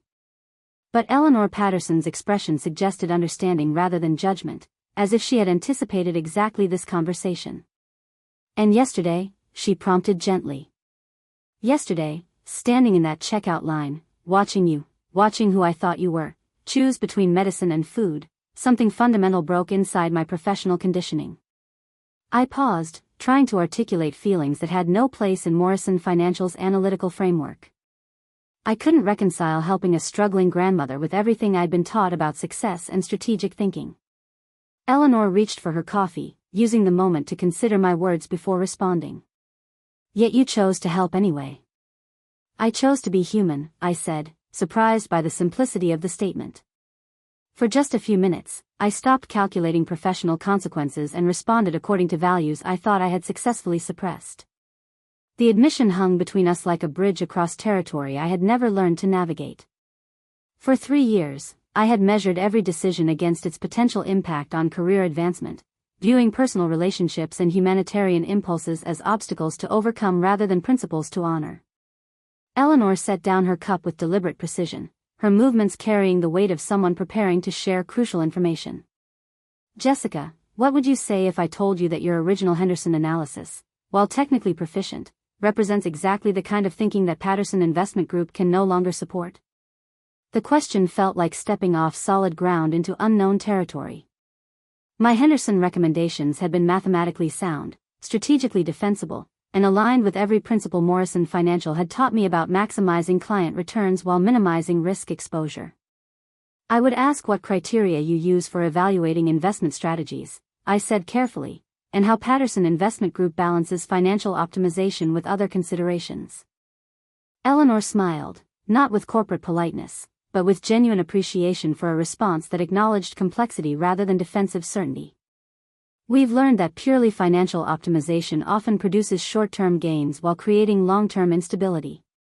Companies that treat workers as disposable variables tend to lose institutional knowledge, community support, and brand loyalty that ultimately compromise profitability. She stood and moved to a whiteboard mounted on the wall opposite her desk, picking up a marker with the natural authority of someone accustomed to explaining complex concepts to sophisticated audiences. Let me show you how Patterson Investment Group evaluates potential investments. Eleanor began sketching a diagram that looked fundamentally different from the financial models I had learned at Morrison Financial. Instead of linear projections focused exclusively on revenue and cost optimization, her framework incorporated multiple variables: workforce stability, community impact, environmental sustainability, and long-term market positioning. Traditional financial analysis treats human capital as an expense to be minimized, she explained, adding connections between different elements of her diagram. But research consistently shows that companies with stable, well-compensated workforces outperform those with high turnover and constant downsizing. The model was simultaneously more complex and more intuitive than Morrison Financial's methodology, acknowledging that business success required balancing competing priorities rather than pursuing single-variable optimization. It suggested that humanitarian concerns weren't obstacles to profitability but essential components of sustainable strategy. Your Henderson analysis, Eleanor continued, turning back toward me while leaving the diagram visible on the whiteboard, recommended eliminating 2,847 jobs to achieve immediate cost reduction. But it didn't consider the impact on product quality, institutional knowledge, or community relationships that support Henderson's market position. The criticism was delivered without hostility, but it cut deeper than any corporate performance review I had ever received. Eleanor Patterson wasn't questioning my technical competence, she was challenging the fundamental assumptions that had shaped my approach to professional problem solving. What would a revised analysis look like? I asked, though I suspected the answer would require abandoning everything Morrison Financial had taught me about strategic thinking. Eleanor returned to her seat, leaning forward with the focused attention of someone delivering crucial information. It would start by acknowledging that Henderson Manufacturing's workforce represents 73 years of accumulated expertise, community relationships, and brand loyalty that can't be easily replaced. It would recognize that preserving jobs might require accepting lower short-term profits in exchange for greater long-term stability. The suggestion felt like philosophical revolution disguised as business strategy. Morrison Financial's entire methodology was built on maximizing immediate returns while treating long-term considerations as secondary variables. Eleanor Patterson was proposing an approach that reversed those priorities, viewing humanitarian concerns as strategic advantages rather than expensive luxuries. But the numbers don't support that conclusion, I said, falling back on analytical training even as I recognized its limitations. Henderson's pension obligations and operational inefficiencies create mathematical constraints that can't be overcome through optimism or good intentions. Eleanor nodded appreciatively, as if my objection confirmed her assessment of my analytical capabilities while missing the larger point she was trying to make. You're absolutely right about the mathematical constraints. But you're thinking about solutions within the same framework that created the problems. She reached for the Henderson materials, selecting a specific page that showed Henderson's organizational structure and product divisions. What if instead of eliminating the manufacturing workforce, we invested in retraining programs that positioned those workers for Henderson's technology divisions? What if instead of liquidating facilities, we converted them to research and development centers that leveraged existing community relationships?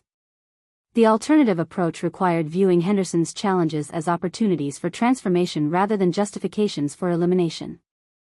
It suggested that creative problem-solving might produce solutions that preserved human capital while achieving financial sustainability, but only if humanitarian concerns were treated as strategic priorities rather than inconvenient complications. That would require significant upfront investment, I said, though I could already see how Eleanor's framework might produce different recommendations. The return on investment timeline would be much longer than traditional liquidation strategies. Exactly, Eleanor said, her smile carrying the satisfaction of someone whose student was beginning to grasp fundamental principles. It requires patience, long-term thinking, and the understanding that sustainable success can't be built on a foundation of disposable people. She paused, studying my face with the attention of someone evaluating whether crucial information had been successfully transmitted.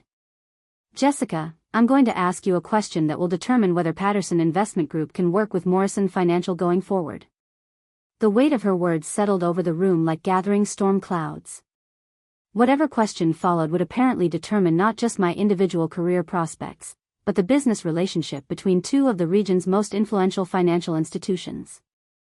Given what you've learned about Patterson Investment Group's priorities, Eleanor said, her voice carrying the gravity of someone delivering an ultimatum, would you be willing to revise your Henderson analysis to reflect values that prioritize long-term sustainability over short-term profit maximization? The question demanded choosing between the professional conditioning that had shaped 3 years of career development and the humanitarian instincts that had somehow survived Morrison Financial's systematic suppression. Eleanor Patterson was asking whether I could integrate analytical rigor with human judgment, whether I could develop recommendations that served mathematical requirements while honoring moral obligations. Looking at her diagram on the whiteboard, then at the Henderson materials spread across her coffee table, then finally at Eleanor Patterson herself, a woman who had built extraordinary success while apparently retaining the capacity for human connection, I realized that my answer would determine not just my professional future, but my understanding of what success actually meant. Yes, I said, the word emerging with surprising certainty. I think I'd like to try. Eleanor Patterson's smile transformed her entire face, revealing genuine warmth that had been carefully hidden behind professional composure throughout our conversation. She stood and extended her hand across the coffee table, not the perfunctory handshake of corporate protocol, but the firm grip of someone welcoming a partner into meaningful collaboration. Jessica, I was hoping you would say that. Over the next 6 weeks, I'd like you to work directly with my strategic planning team to develop a comprehensive alternative approach to the Henderson situation. Not as a Morrison financial analyst following predetermined methodology, but as someone willing to explore what business success looks like when human welfare becomes a strategic priority rather than an afterthought. The opportunity felt simultaneously exhilarating and terrifying, like being offered a chance to redefine everything I had believed about professional success while knowing that failure would likely end my career in corporate finance. But looking at Eleanor's framework on the whiteboard, I felt something I hadn't experienced since my first week at Morrison Financial: genuine intellectual excitement about solving complex problems. What would that collaboration look like practically? I asked, though part of me was already imagining analytical models that incorporated workforce stability alongside profit projections, strategic planning that treated community impact as measurable value rather than abstract consideration. Eleanor returned to her seat, pulling out a tablet that she used to reference what appeared to be a detailed project timeline.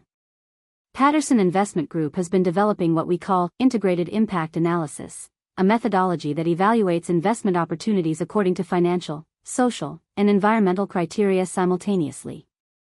The Henderson case would be our first major test of whether this approach can produce superior long-term returns compared to traditional optimization strategies.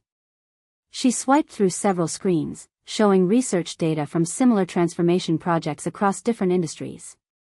We've been collaborating with business schools at 3 major universities to develop analytical frameworks that challenge the assumption that humanitarian concerns compromise profitability.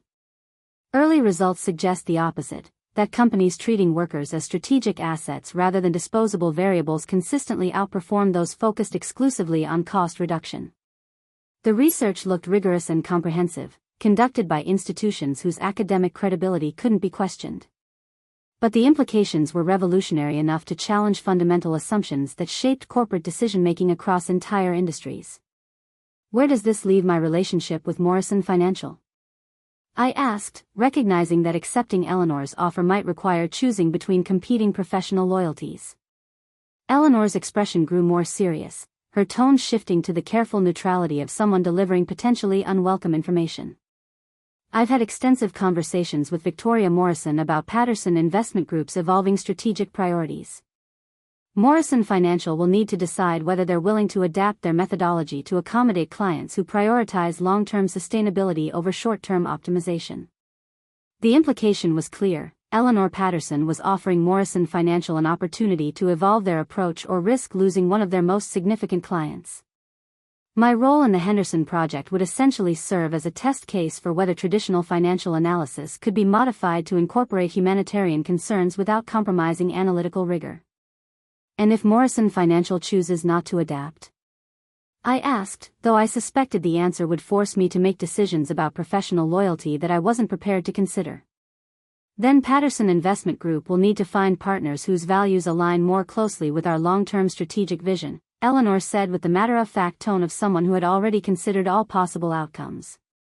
But I'm optimistic that intelligent people can learn to integrate financial expertise with human judgment when the benefits become sufficiently clear. The conversation concluded with specific assignments and timeline expectations that would structure the next phase of my professional development. Eleanor's team would provide access to research databases, analytical tools, and case studies that demonstrated alternative approaches to corporate strategy. My responsibility would be developing Henderson recommendations that satisfied both financial requirements and humanitarian priorities.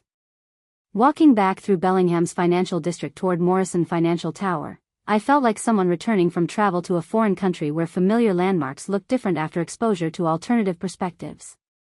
The marble lobbies and soaring corporate architecture that had once represented professional aspiration now seemed like monuments to a particular approach to success rather than inevitable expressions of business excellence. Victoria Morrison was waiting in my office when I arrived, her presence suggesting that my meeting with Eleanor Patterson had been more significant than routine client consultation. Her expression was carefully neutral, but I could detect underlying tension that indicated important decisions were being made at levels beyond my immediate comprehension. "How did your meeting with Eleanor Patterson go?" she asked with the precise tone that characterized conversations whose outcomes would influence strategic planning at the highest corporate levels. I chose my words carefully, recognizing that my response would shape Morrison Financial's approach to one of their most important client relationships. "She's offered me an opportunity to collaborate on developing alternative analytical frameworks that integrate financial optimization with broader impact considerations. The project would essentially test whether humanitarian concerns can be incorporated into traditional strategic planning without compromising profitability. Victoria nodded slowly, her expression revealing nothing while her mind processed implications that extended far beyond my individual career development.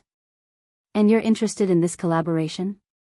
I think it represents an opportunity to expand my analytical capabilities while exploring approaches to corporate strategy that Morrison Financial hasn't previously considered, I said, maintaining professional language while acknowledging that my real interest went deeper than skill development.